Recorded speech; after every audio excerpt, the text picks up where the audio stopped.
Assalamualaikum warahmatullahi wabarakatuh.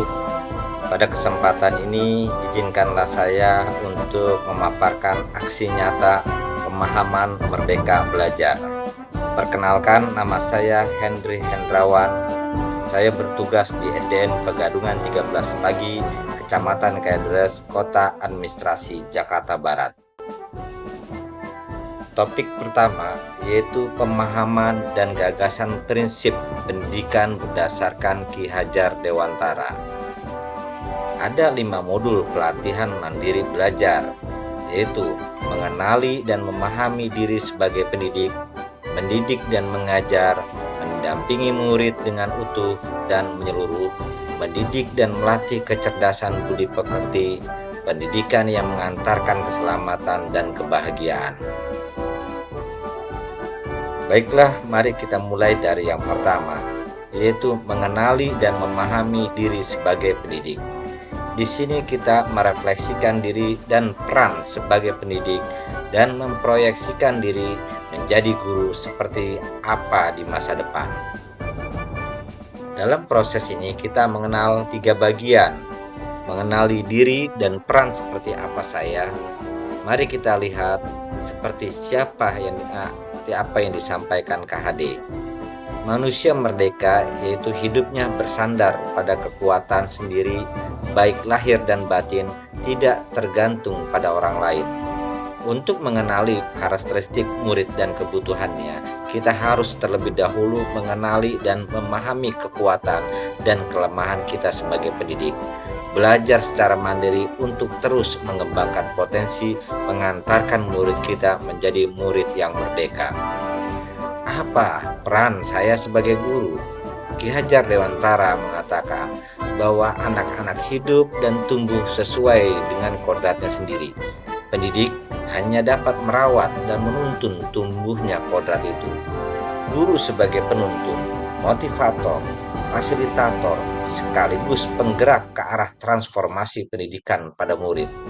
Peran guru sangatlah penting dalam pembentukan karakter dan pengembangan kompetensi murid sesuai kodratnya. Ingin menjadi guru seperti apa saya? Kita pasti sudah mengenal konsep ing ngarso sumutulodo, ing madio mangun karso, tut wuri handayani. Guru yang maju memiliki peta konsep dan rancang pikir yang jelas tentang gambaran dirinya yang ideal.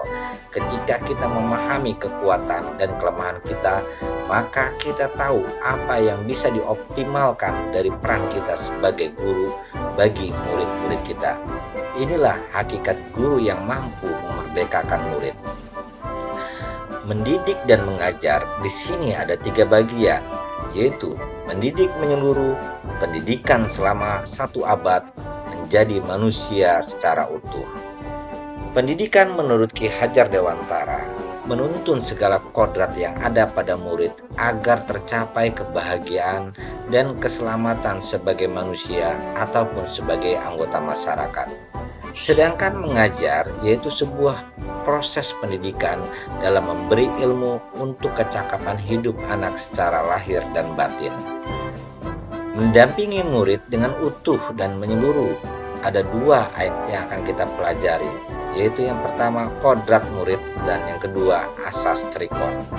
Kodrat murid bahwa yang kita pelajari dihubungkan dengan pertama kodrat keadaan, kodrat alam, kodrat zaman.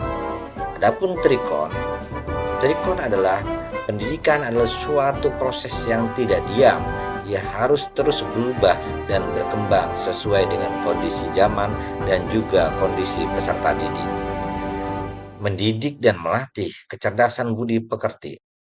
Budi pekerti menurut filosofi Ki Hajar Dewantara merupakan hasil dari bersatunya gerak, pikiran, perasaan, dan kehendak atau kemauan sehingga menimbulkan suatu tenaga atau dorongan. Dengan kata lain, budi pekerti dapat dimaknai sebagai perpaduan antar cipta atau kognitif dan rasa atau efektif sehingga dapat menghasilkan karsa atau psikomotorik. Teori konsep konversi yang dimaksudkan sebagai transformasi pendidikan mengarahkan murid dan dapat berinteraksi dengan kata lain tanpa kehilangan jati diri. Pendidikan mengantarkan keselamatan dan kebahagiaan.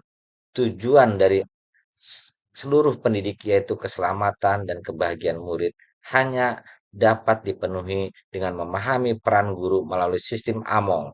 Murid generasi natif digital hidup di era kemajuan yang mengharuskan guru menjadi pendidik yang adaptif, inovatif, reflektif, kolaboratif, dan berpihak pada murid. Demikian paparan saya tentang Merdeka Belajar. Terima kasih, salam hebat, guru hebat. Assalamualaikum warahmatullahi wabarakatuh.